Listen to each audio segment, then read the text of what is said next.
December 31st. The initial announcement from WHO, there was a novel coronavirus found in Wuhan. There appeared to be 27 people that had this new pneumonia. So the question is, what are we going to do about it? We were already behind the curve. There were a number of people raising red flags. We were talking to everybody that we could find. We all understood that a failure on the federal level would have dire consequences. Is blood on the hands of the Trump administration? Absolutely.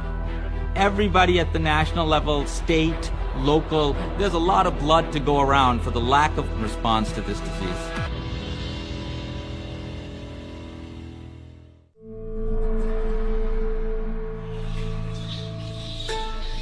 We are always at threat for the next pandemic. These viruses exist out in nature. As people go out in nature, they get infected and they move their way back into humans. If we were to imagine the origins of COVID-19 as a movie, it would begin at the end of the Contagion movie. Exactly that process of bulldozing down the forest, bats flying off, infecting livestock, that then we get infected. That happens every day, every week. That's how these things begin. Man is a major hub on the wildlife trade pathway. It's close to hotspot areas for new coronaviruses.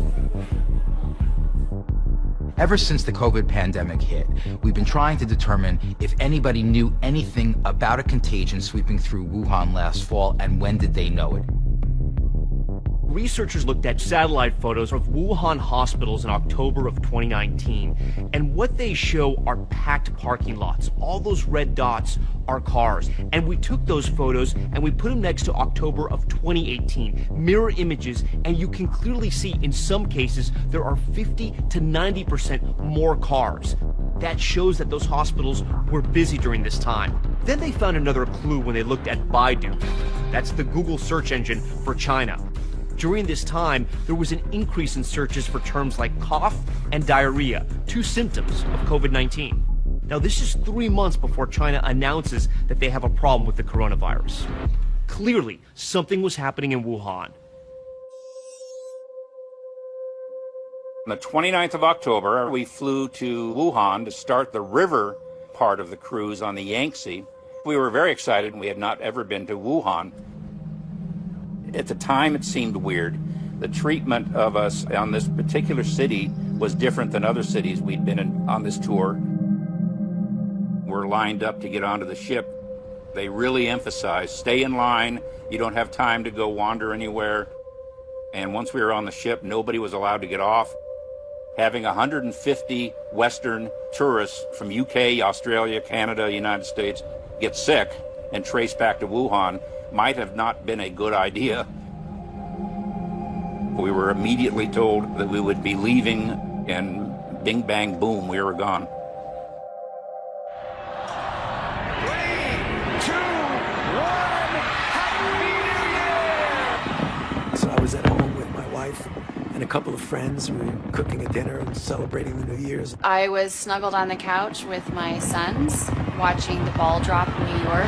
They say close to 1.5 million people have gathered here tonight. And it was the first time in a long time that I had an opportunity to get my whole family back together. And I did get a phone call from my colleagues at CDC that there was a mysterious new pneumonia that appeared not to be flu. You have a brand new virus that's jumped species from an animal to a human. And immediately that was an alarm bell. It was clear the threat was real, the threat was serious. On New Year's Eve, if someone had told me a pandemic was coming, that wouldn't have surprised me. The world was overdue, for one. And that's what's always kept me up at night. It is the perfect storm and my worst nightmare.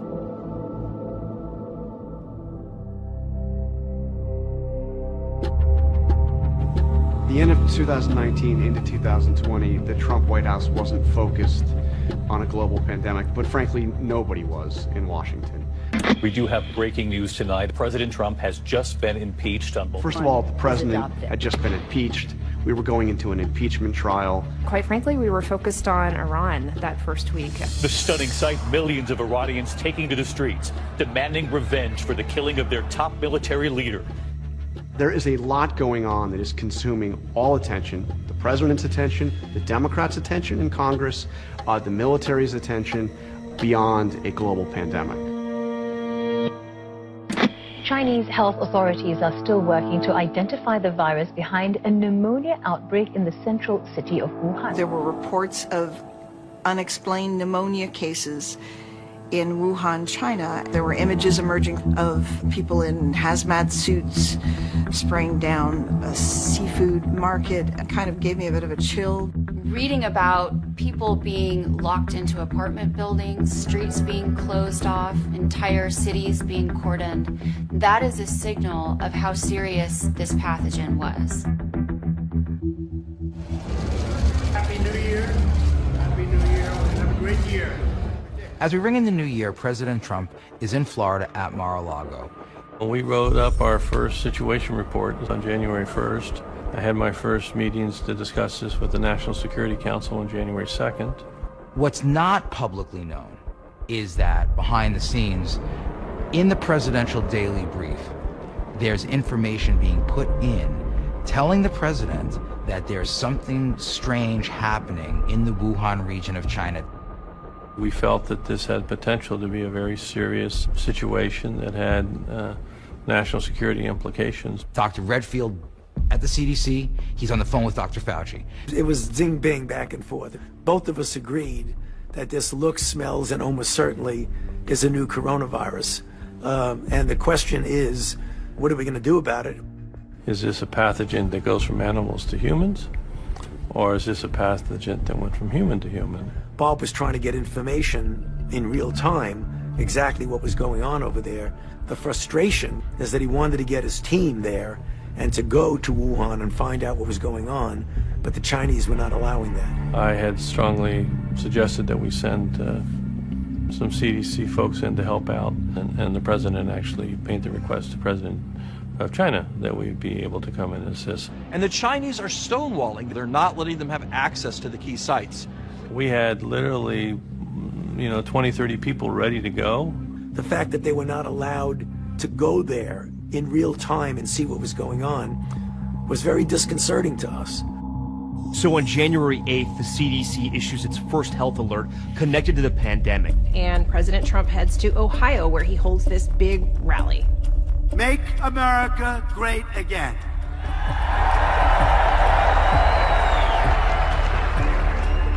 No, the president didn't publicly predict any danger. And America's future has never, ever looked brighter.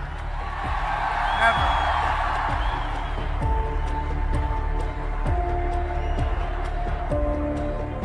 In early January, China hasn't released the genome or the genetic map of the virus. You need the genome of the virus to develop tests and drugs and vaccines, and there were significant delays in sharing it with the world. On January 12th, the Chinese government, after resisting American requests for information, releases the genetic sequence of the virus. All right, all hands on deck. We got to make a vaccine because we don't know where this is going. There's a lot of unknowns. It was just a matter of time before it arrived in the United States. To think otherwise would be completely naive.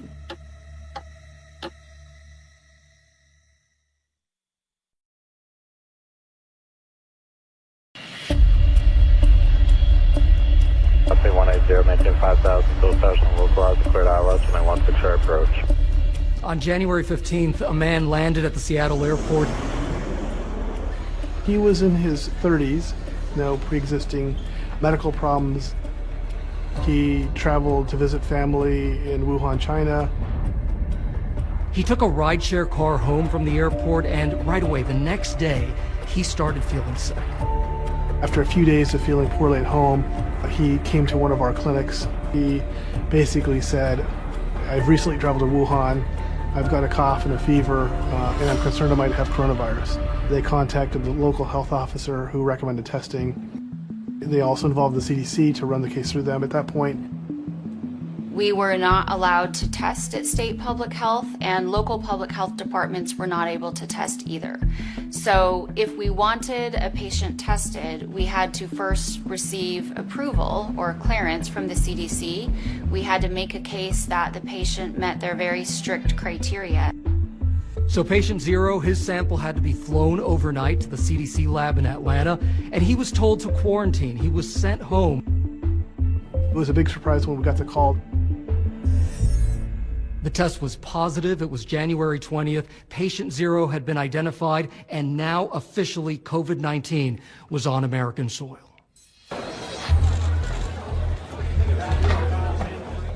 President Trump is at the World Economic Forum in Davos, where he answers for the first time on whether he's worried about the growing pandemic in China. We have it totally under control. It's one person coming in from China, and we have it under control. It's going to be just fine. Well, I never thought it would be just fine, because I didn't think we were doing what was necessary to make it just fine. The administration were still saying this was a problem overseas. This is a serious health situation in China, but I want to emphasize that the risk to the American public currently is low. I think in January and February, there was a sense that we still had this under control. January was really our opportunity as a country to contain this virus before it spread like wildfire. And that opportunity was missed. At this point, COVID-19 is on American shores. Question is, was there a plan for the federal government to deal with the pandemic? And it turns out that successive administrations previously had already laid the groundwork for pandemic response. You know, President Bush deserves a lot of credit for what he did in 2005. In August 2005, President Bush goes to Crawford, Texas, to his ranch for what is supposed to be a long vacation. And he reads a book about the 1918 Spanish flu pandemic by John Barry. And it freaks him out.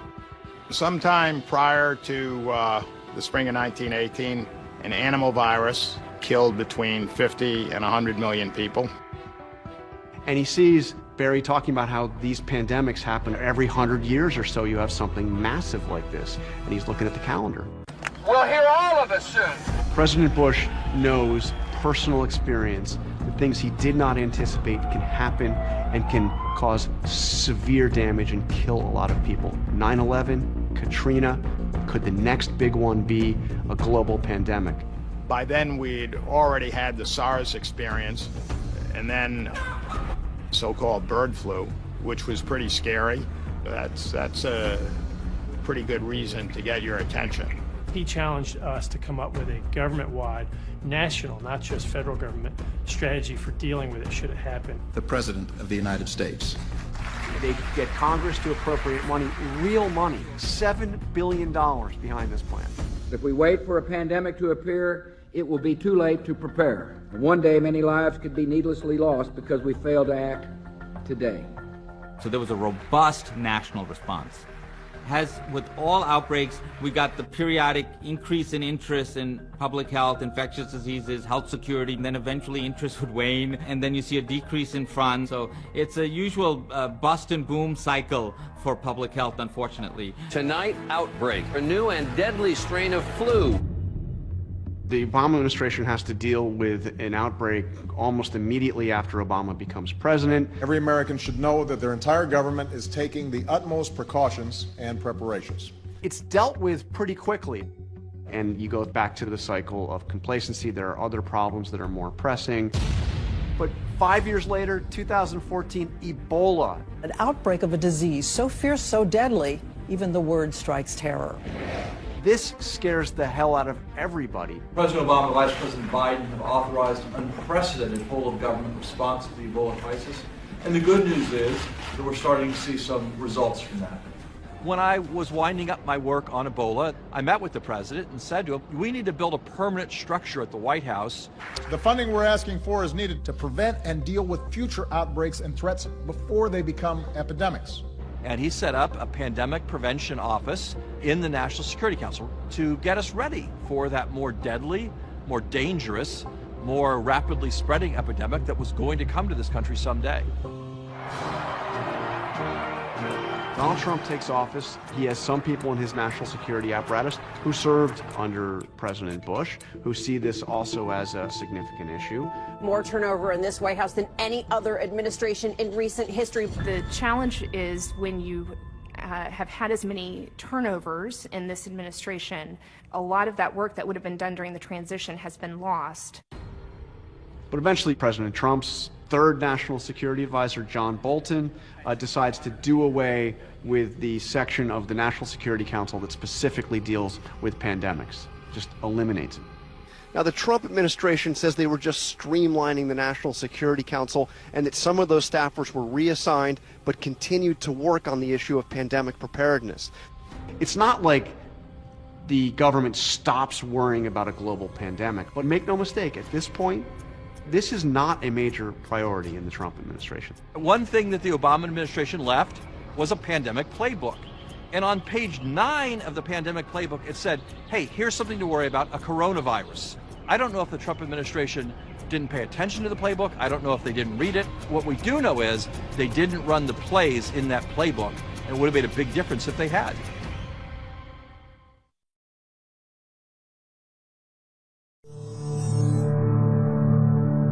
What's eerie about an outbreak, every outbreak I've run, is that in the beginning it's always quiet. In February, the country was going along its way. On February 1st, the Surgeon General even tweeted, "Roses are red, violets are blue. Risk is low for the coronavirus, but it's high for the flu." February 1st, President Trump, he's at Mar-a-Lago. He's playing golf. He's hosting a Super Bowl party. The first thing he does in February is that he bans travel to and from China. The U.S. is closing the door to slow the spread of novel coronavirus. And he then goes on to basically brag about it on Fox News. Coronavirus, how concerned are you? Well, we pretty much shut it down coming in from China. It was a good idea to do travel restriction from China because it was clear that that's the source that was seeding us. The truth is that travel ban was probably already too late when it was put into place. And the world didn't know it, but the virus had already jumped continents because of that commerce very early on. As February develops, the president proceeds to downplay the virus. You know, a lot of people think that goes away in April with the heat. But behind the scenes, a group of people, current and former senior federal government officials, top doctors, are engaged in a series of email chains called Red Dawn. I had seen the movie, yes, a pretty good, cheesy 1980s classic. Wolverines! Our group has been referred to as the Wolverines. You know, I guess we're the group in the movie that saved the United States. These signs were out there pretty early, and the surprise to us was that folks weren't learning this out of the official channels that should have been broadcasting that information. On my email, some Pentagon officials had essentially written off this pandemic as a bad flu. And so this was my somewhat tongue-in-cheek response to that, and I described Napoleon's retreat from Moscow, just a little stroll gone bad, Pompeii, a bit of a dust storm, and Wuhan, just a bad flu season. The Red Dawn group ultimately becomes fixated on a cruise ship in the Far East, the Diamond Princess, because of an outbreak of the coronavirus on board. Today, 70 new cases of the virus have been confirmed on board the ship. Reading from the Red Dawn email chain, which Dr. Carter Metcher noted, the case count aboard that cruise ship is now up to 136. This is unbelievable. We're so far behind the curve. So the Diamond Princess was one red flag amongst a sea of red flags at that point of what we should have been doing as Americans to be prepared. As you know, in those early days, we still had not ramped up testing in the United States. When there's a new pathogen like this, the CDC sets out to develop a test. That's routinely what we do, and we do it very well, which they did, and they did it in record time, 7 to 10 days. And initially, we were all flooded with relief. We can test. And they immediately came across a problem. The initial samples that came from the CDC that was sent out didn't work, so they had to call them back.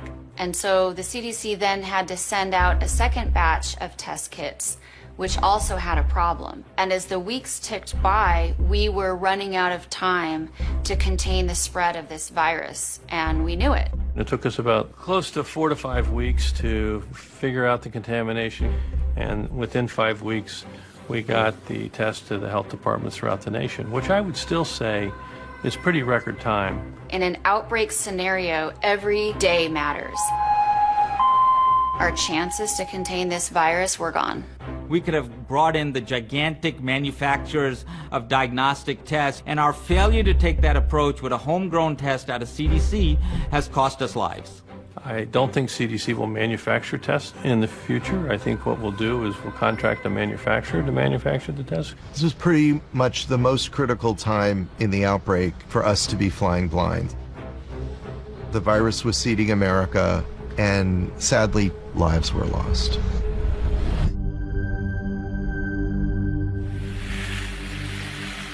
On Valentine's Day weekend, I was part of a number of square dance events where I and many others contracted COVID-19.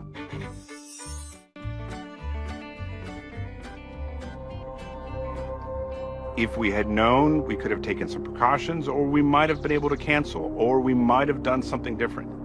Within 2 weeks, the first person in the square dance community would be dead. It was a very sad time, and it still is, because these people were good people, and they were my friends, and they were taken from us.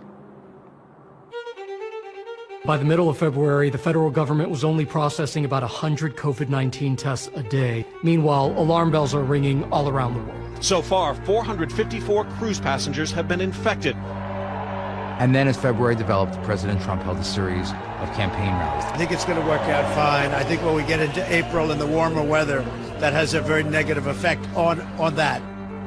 Near the end of February, some of the testing becomes more available.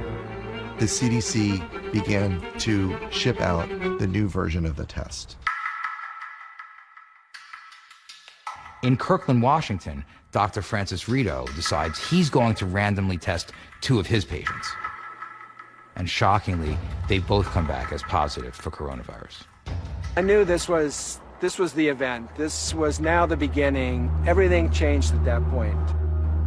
And that's when we first started realizing the first community spread that was not related to an identifiable source. Without a doubt, February was a lost month for this nation's response. It's going to disappear. One day, it's like a miracle. It will disappear. Meanwhile, the CDC is confirming the first COVID-19 death in the United States. The disconnect between what the president was saying and what we knew to be the science, it was frightening. Obviously, there was a failure of leadership in dealing with this pandemic, without question. It was too late. The outbreaks were already out of control. There was no way to stop it at that point. We'd missed our chance to contain it. There was a parade of ambulances coming from Life Care.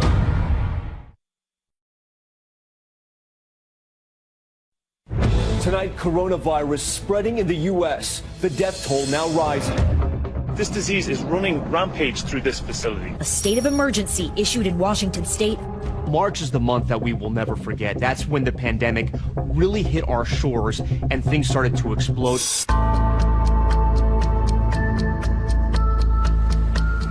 My mom was living at Life Care Center of Kirkland in February of 2020.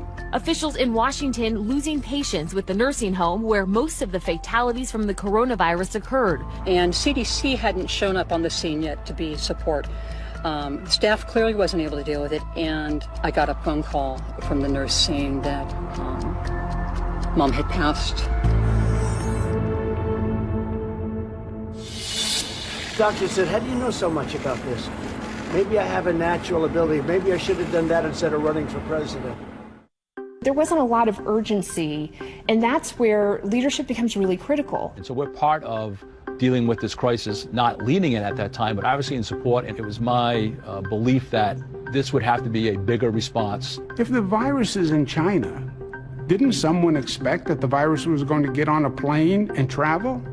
And it did. And it wasn't in China anymore. It went to Europe, and it went to Italy, and it went to France. Tonight, the World Health Organization declaring it a global pandemic. The NBA overnight suspending its season until further notice. Breaking at this hour, the financial markets in free fall, the worst day since Black Monday crash of 1987. My fellow Americans, to keep new cases from entering our shores, we will be suspending all travel from Europe to the United States for the next 30 days. He misstated the nature of the travel restriction. He said he was banning everyone, and that led to a panic. It led to thousands and thousands of people coming back from Europe who didn't need to come back. People ended up in those crowded hallways for a long period of time, and many were exposed and reportedly have passed because of their exposure waiting and to clear customs. And by the time we realized Europe threat and shut down travel to Europe, there was already probably 2 or 3 weeks of 60,000 people coming back every day from Europe.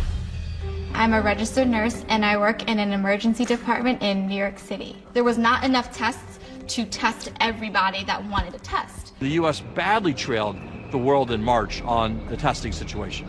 The situation with the CDC and the testing had become so extreme that by March 13th, on the Red Dawn email chain, Dr. James Lawler sounded the alarm. How are you supposed to know when you have community transmission when they haven't been able to provide a diagnostic assay that can be used widely and at high volume? We were talking to everybody that we could find to communicate why we were concerned and what we thought we needed to be doing as a nation. We always knew that there were a lot more cases out there than we were diagnosing. 23% of people in New York City have antibodies. So a quarter of New York City was infected with this virus. It was inevitable that this novel coronavirus would show up in New York City. What they didn't expect was that it would be transmitted silently in the population, and then they had no tests. Anybody that needs a test gets a test. They're there. They have the tests. And the tests are beautiful. It's not true, because tests are physical objects. We can count them.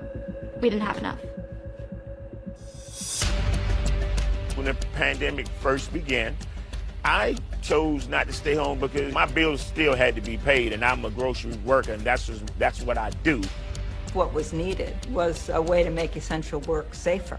Estimates are that something like 40% of the workforce continued working. Essential workers were at the end of that long line. Everybody wanted to know, hey, how can I get tested? Where can I get tested? March 12th, I get put in charge of testing. It had been decided at some point in time, not in this administration, that test supplies were not going to be part of the stockpile. So when I looked to see what was there was nothing there. There's no game plan. There was nothing. Thank you very much, everyone. Thank you. To unleash the full power of the federal government in this effort today, I am officially declaring a national emergency. Across America, almost 22,000 schools shuttered, forcing 15 million kids to stay home. Major areas of American life shutting down to stop the spreading coronavirus. There's images of healthcare workers in other countries that are fighting this virus wearing full-on hazmat bunny suits. Meanwhile, here, we are wearing garbage bags and week-old N95s. I did not feel protected. I did not feel safe. We need those masks, those gowns, gloves, and we need them now. One of the things that people don't realize is that the manufacturer of personal protection equipment, or PPE, the majority of that production is offshore, not in the United States. So we're going to put out an executive order today. New York State on pause. The Defense Production Act, or DPA, allows the federal government to order manufacturers to produce the supplies needed. And the calls are growing louder by the day for President Trump to invoke this act. But he was really hesitant to do it. He's used it 600 times as president. When there's something he wants to do, he's willing to use that power. And whatever the states can get, they should be getting. I say we're sort of a backup for the states. And some of the states are doing really well, and some don't do as well. The president's position was the states were in charge. States, the governors, the governors, the governors. You know, I'm calling China to buy PPE. Every governor is calling China to buy masks, right? It made no sense. What do we want? PPE! What do we need? Now! Nurses were getting put on ventilators. We were dying. And what angers me the most, I think, is that these deaths were 100% preventable. FEMA says we're sending 400 ventilators. Really? What am I going to do with 400 ventilators when I need 30,000? You pick the 26,000 people who are going to die because you only sent 400 ventilators. Where's the PPEs? Where are they? President said it's a war. It is a war. Well, then act like it's a war. Typically, the world production of ventilators is about 30,000 ventilators a year, which sounds like a lot, but when you're in a pandemic, and every country in the world is looking for PPE and ventilators, it doesn't last too long. So you have 50 states competing to buy the same item. It's like being on eBay with 50 other states bidding on a ventilator. It should not have been left to each state to figure out what to do. We're all connected. I mean, honestly, this is one nation. We need one response. The U.S. now has more cases of coronavirus than anywhere in the world. In New York, cases soaring, hospitalizations doubling every 4 days. This packed emergency room at a hospital in New York City, and doctors describing New York hospitals as a war zone. I had maybe 12, 13 patients, and they were all super critical. They were all dying. And our numbers started to dwindle because nurses started to get sick. Because, again, lack of PPE. This is something that has been talked about and warned about and studied and anticipated by experts in Republican and Democratic administrations for years. Okay, thank you very much. Moments ago, I directed Secretary Azar and Acting Secretary Wolf to use any and all available authority under the Defense Production Act. Ultimately, he did end up invoking it and forcing some companies to help in this process of making ventilator parts. But at that point, the damage was done. A lot of critics said these ventilators had been needed, and a lot of companies were already, frankly, making them. They didn't need the act to tell them to do it. And President Trump didn't invoke the DPA for PPE. That was needed the most. And he still hasn't invoked the DPA for that, and it's left essential workers to deal with it themselves. We're not even at the peak yet. The death toll just keeps rising and rising.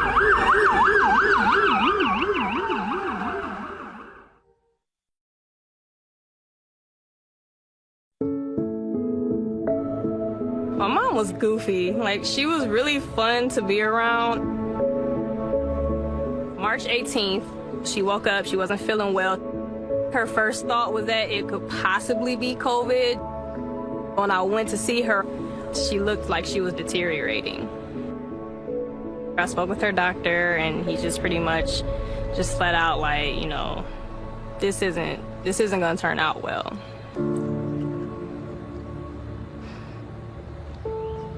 Just hearing those words, like, just put me just in a horrible place. She was 63, and she was healthy. She was healthy.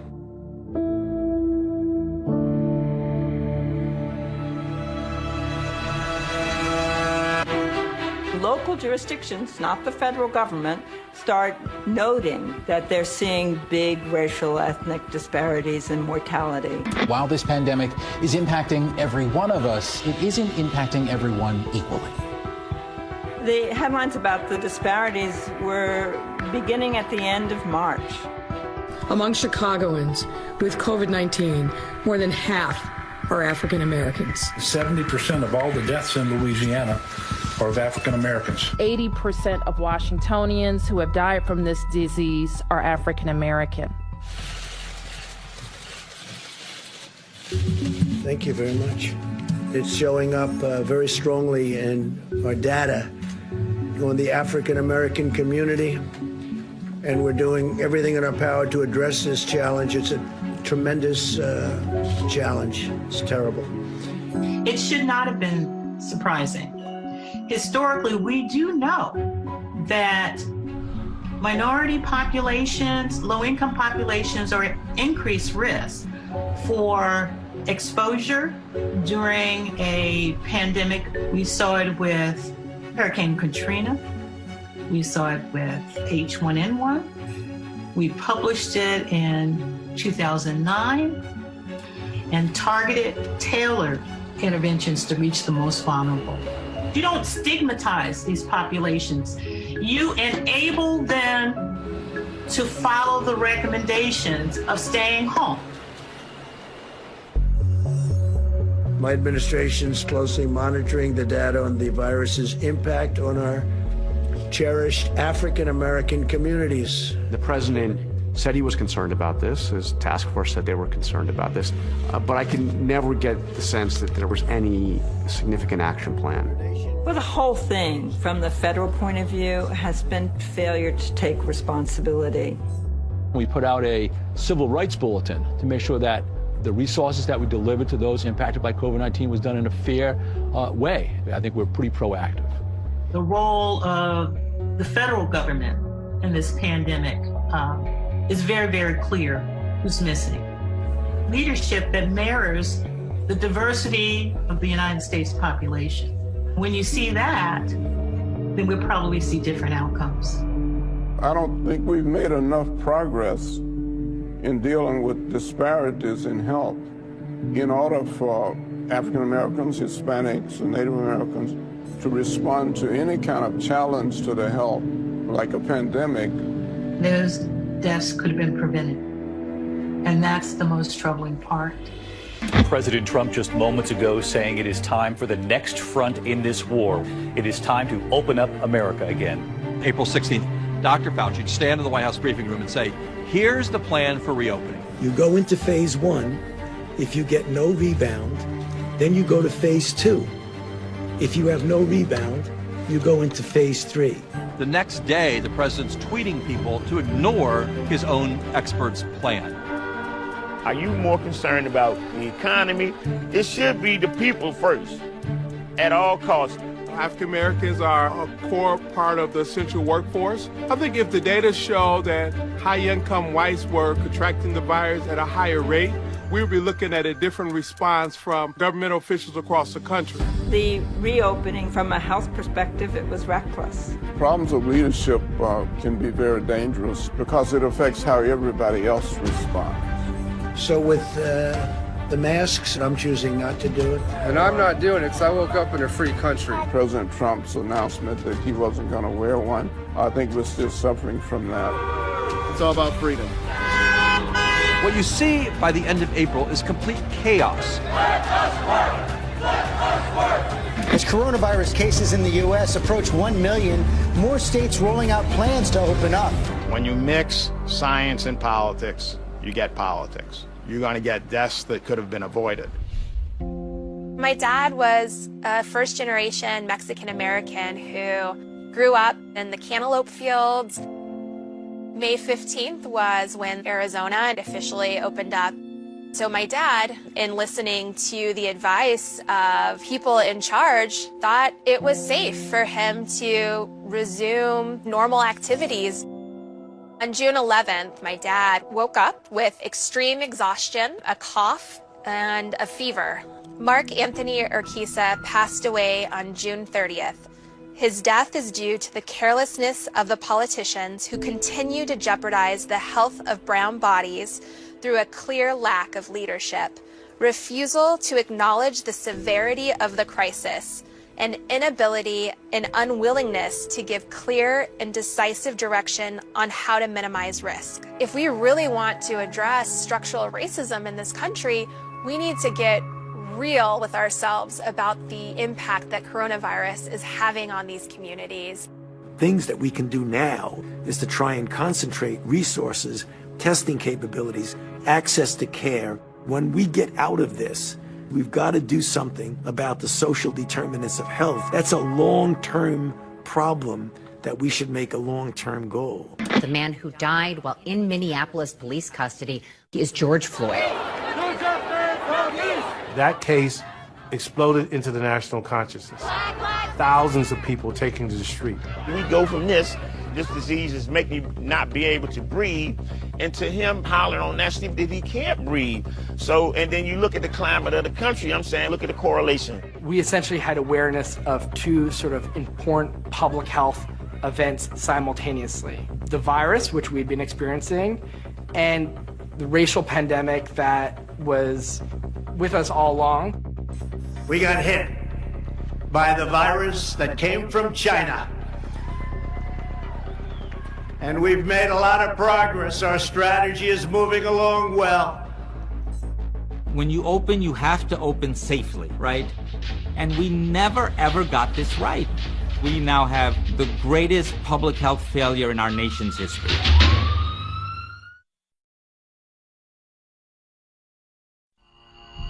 "99 days after the CDC made its mask recommendation, President Trump wearing a mask in public for the first time. Florida now has more new cases of coronavirus daily than most countries in the world. There is a very heated debate underway across this country about schools. Deaths from the virus now climbing in 27 states as nearly half the country either pauses or reverses reopening. July is only half over, but it's already been the worst month for coronavirus cases in the U.S. The story of the summer is February and March in the Northeast has become July and August in the Sun Belt, in particular in Florida, in Georgia, in Arizona. We have made missteps. People are dead because of those missteps. We relate to the game. The virus had taken hold in the country. There was a lot of lost time. It's a very challenging thing, the missed opportunities that ultimately led to the deaths. We've just experienced a systemic failure. We really need to figure out how to prevent this from ever happening again. In order for every American to participate in the solution, they have to first understand the reality of the threat that we're facing. Even if we can't seem to get it right in Washington, I would love to see the American citizens come together and say, we're going to fight this. We're going to be united in how we approach this disease. The current state of affairs is not our destiny. We can get this disease under control using strategies that have been used all over the world successfully. So message number one, mask on, okay? Anytime you're out in public, wear this thing. It may take sacrifice, but now is the time for sacrifice. The biggest challenge we face is leadership. The way you tackle a pandemic is by listening to your public health leaders. We're seeing the opposite of that. Receiving mixed messages from different elected officials is confusing. It's been a roller coaster, really. In some ways, we're going through the cycles of grief continuously. If we don't get this under control, we're just going to continue to see these surges and hopscotching across the U.S.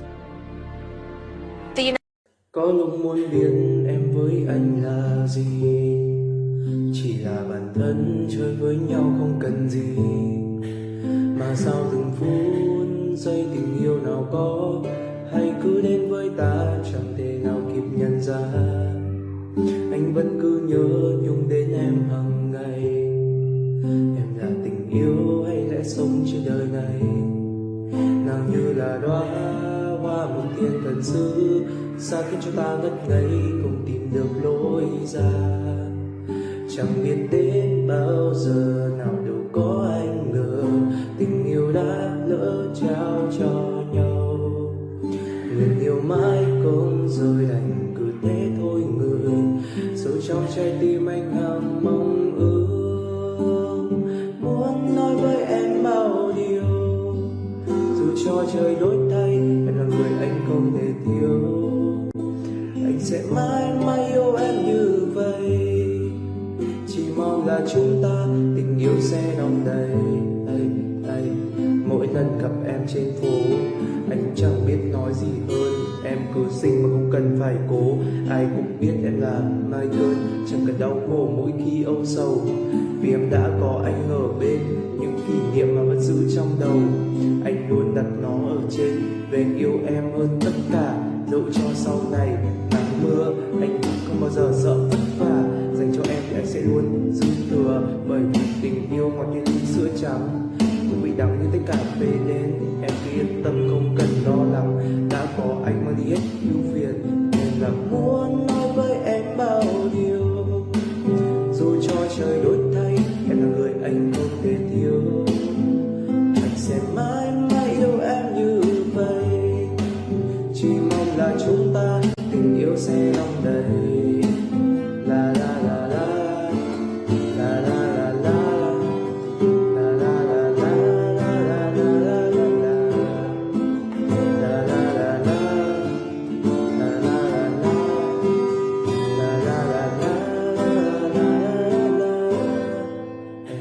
và sau tất cả anh đã tự hỏi về tình cảm của chúng ta, bất chấp mọi thứ để đến với em, dù cuối cùng anh đã có thể nói em là đây như thế đó anh sẽ yêu thật lòng.